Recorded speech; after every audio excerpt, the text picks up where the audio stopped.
Alright, what you're about to watch is an excerpt from my most recent documentary entitled Exposing Clive Davis, the Evil Monster and Groomer Behind Diddy Part 1. And if you would better like to understand who is behind and who controls the music industry, but not only that, their ties to crime families and politicians and blackmail and the list goes on, I would highly suggest that you go and watch that documentary in full. I would also recommend that you all go and check out an interview that I conducted about 4 or 5 days ago with the John Doe who is now suing P. Diddy as he alleges for the first time on my show the very things that P. Diddy allegedly did to him many years ago. Now, without further ado, just hit that like button on your way in if you don't mind so that this video can reach more people like yourself. Now, here's the clip. Oh yeah, Diddy got a podcast.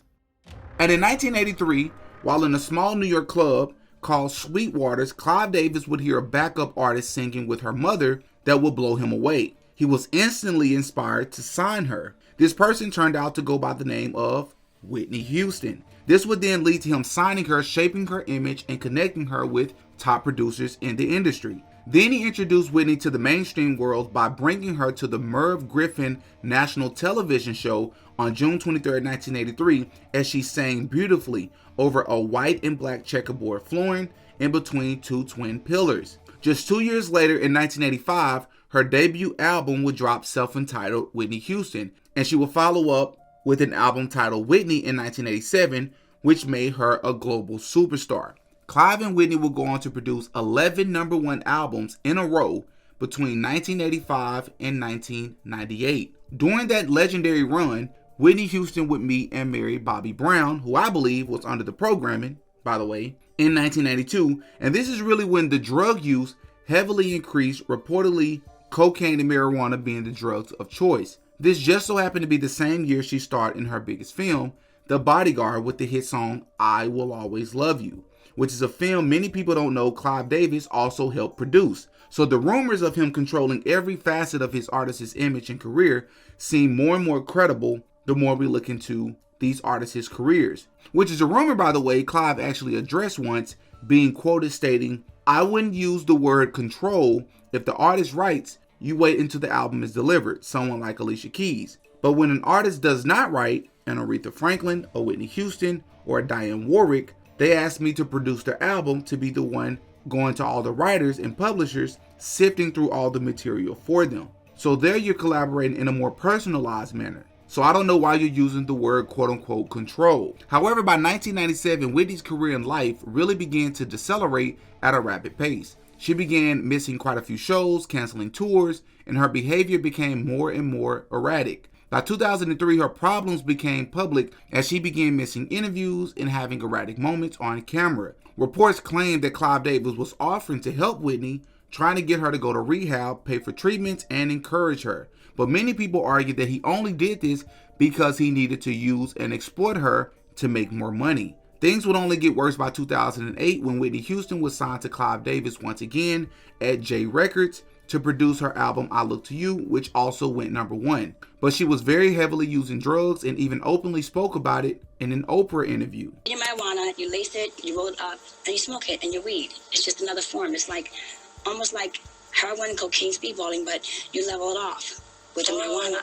Okay. So your drug of choice was weed combined with cocaine. Rock cocaine. With rock cocaine. Yes. And despite Clive Davis knowing this, he still sent her on an international tour where she would perform some of her worst and most embarrassing performances, one of which in front of the president of Kazakhstan. Former music industry singer Jaguar Wright even shares the details as well. He was the one trying to bring her back though, at the time of prior to her death, right? He needed her back. Oh, yeah.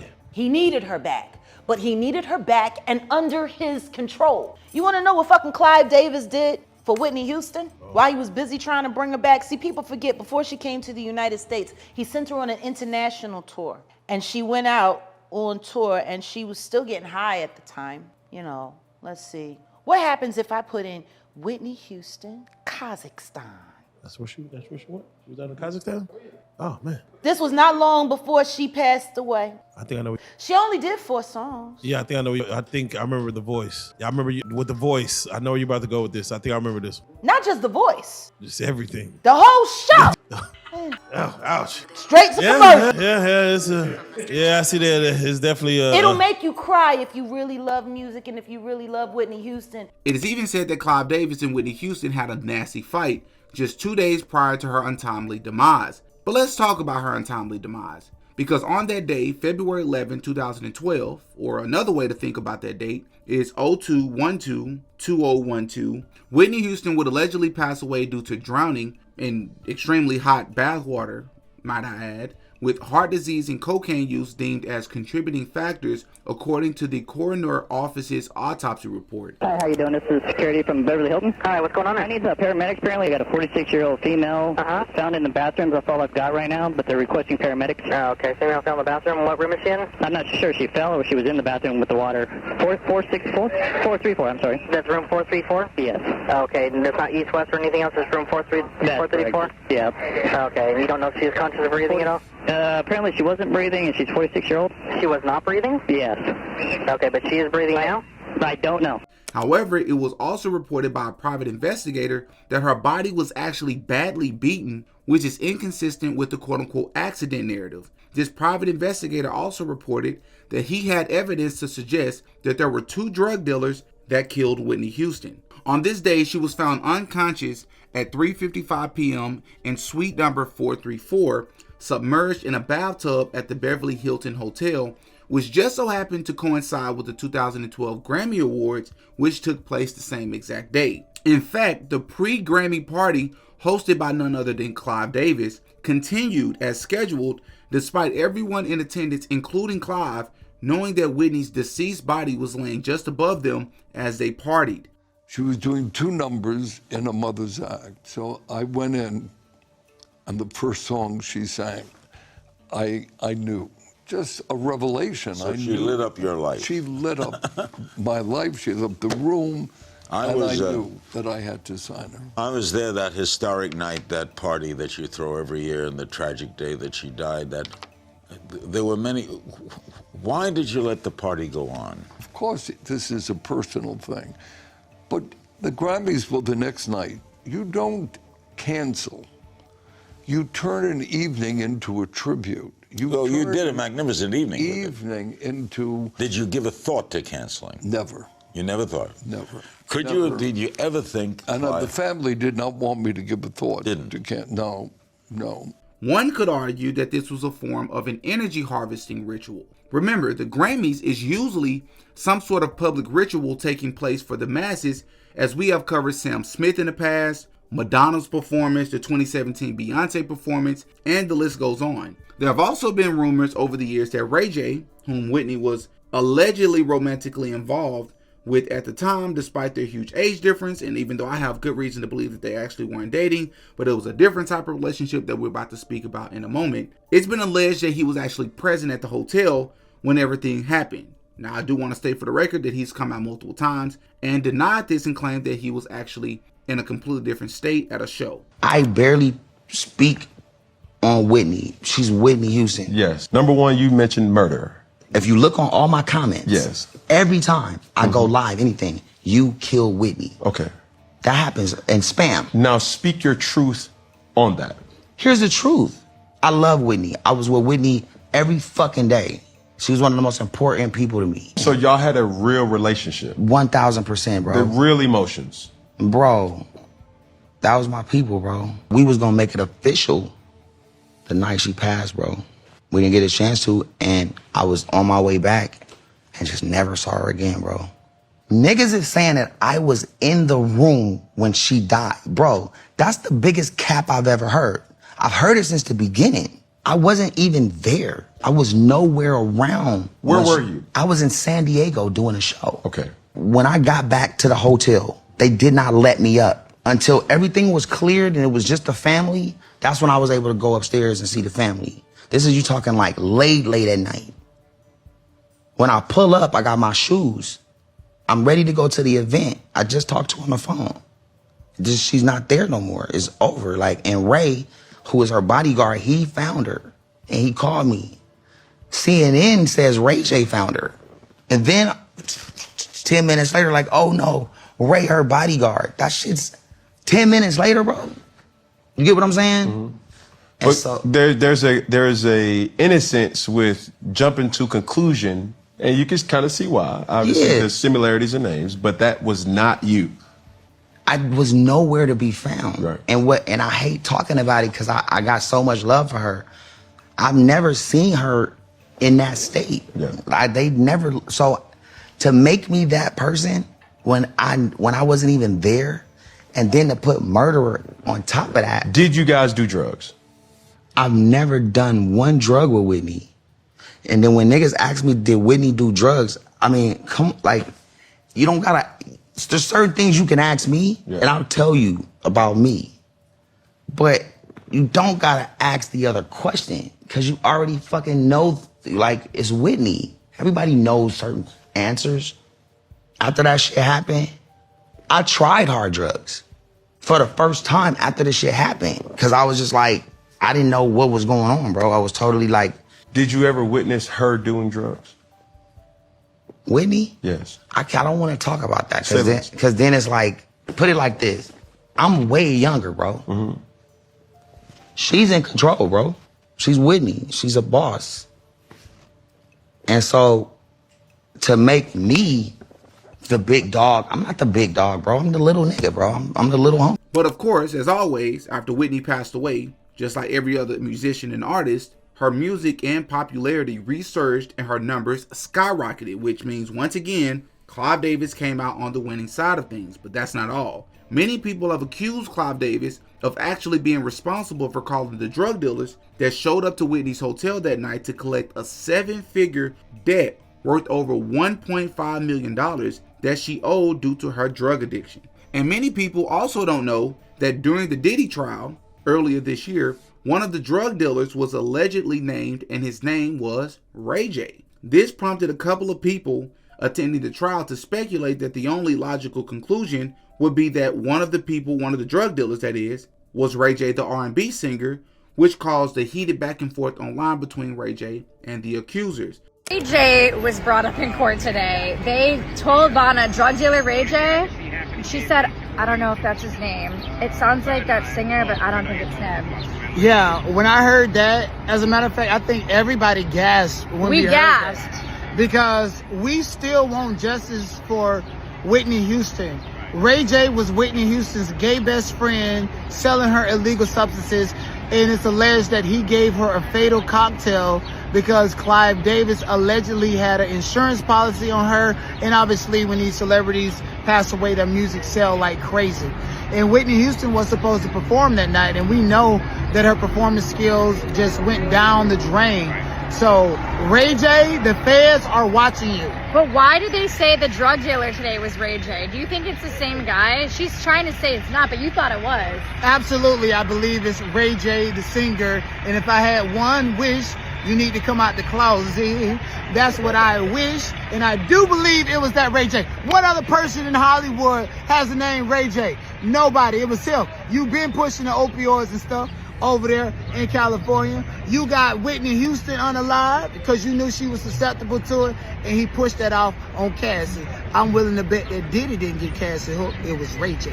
It also doesn't help Ray J's case when you consider the fact that shortly before Whitney's death, she will be seen on camera crashing in an interview with Clive Davis and the R&B artist Brandy, who is the sister of Ray J, and Whitney can be seen slipping Brandy a note that many people saw as Whitney's attempt to cry out for help and inform Brandy that Whitney's life was in danger, and possibly by one or two individuals that Brandy knew. And many people believe because Brandy actually knew about this, and she was possibly even related to a person that played a role, she remained silent. I also would like to note that it appears from this clip that Whitney kissed Clive Davis on the lips, which is extremely uncomfortable to watch and weird. And it only gets stranger once you realize that the same day that Whitney Houston lost her life just so happened to be Brandy's birthday. which is even more interesting when you consider the fact, or at least the theories that a lot of people have thrown out there over the years, that they believe that Clive Davis was done with Whitney Houston since she didn't and wasn't able to sing the way that she used to, and wanted to replace her with Brandy.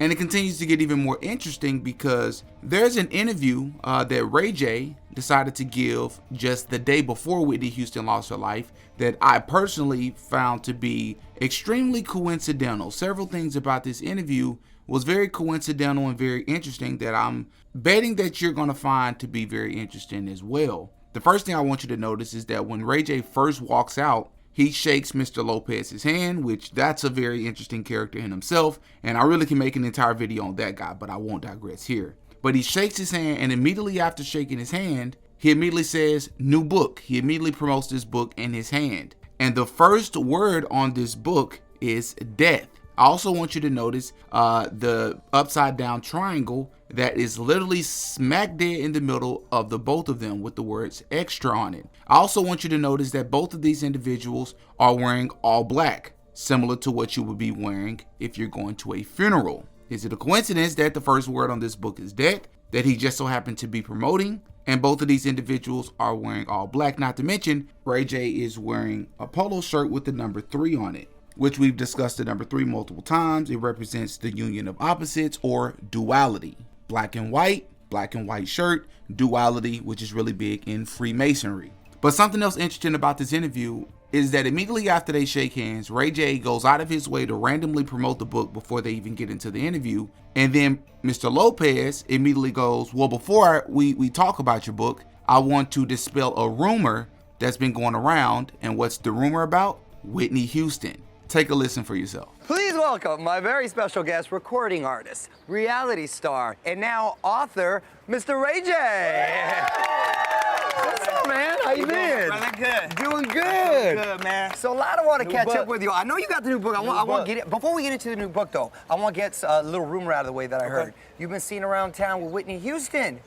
Now, I know the rumors back in the day that y'all were hanging out. Well, what's the deal right now? We hang, you know, it's Grammy weekend and she's in town and we had dinner and, you know, she's such an icon to where it reaches the masses. But, you know, we had a good time. We had dinner, that's it. So, platonic, good friend. Hey, there's worse people you can hang with. You know what I'm saying? So how's she doing these days, by the way? She's doing good. Everybody's good, you know, and she's good. My family's good. You know, everybody's doing good. Good to hear. Yep. Sister, mom, and everybody? Yeah, everybody's doing good. Nice. Brandy's setting up a new song with Monica. They're going to perform at the Clive Davis Grammy party. Oh, great.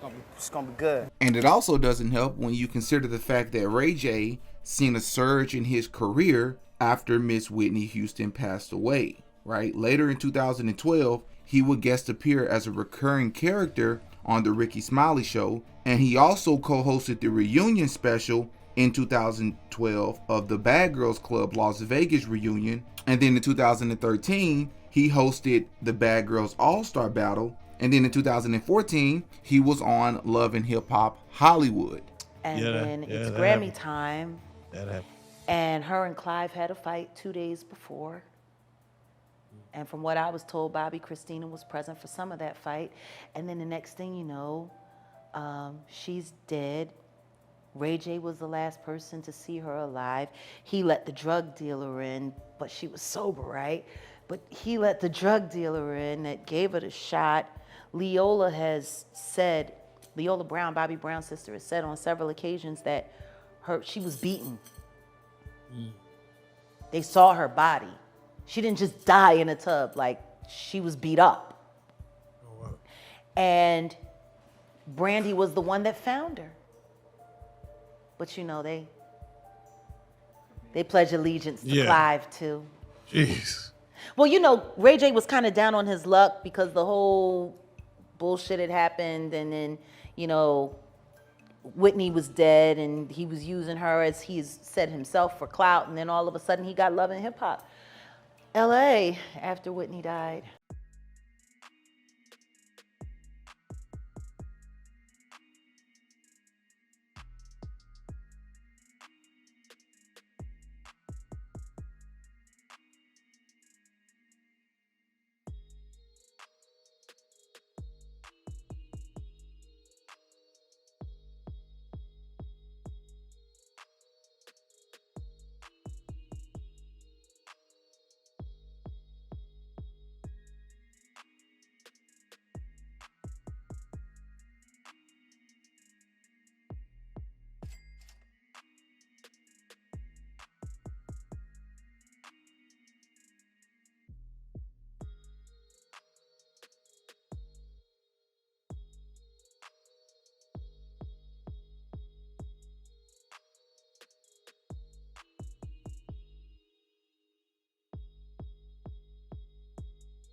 Oh yeah, Didi got a podcast.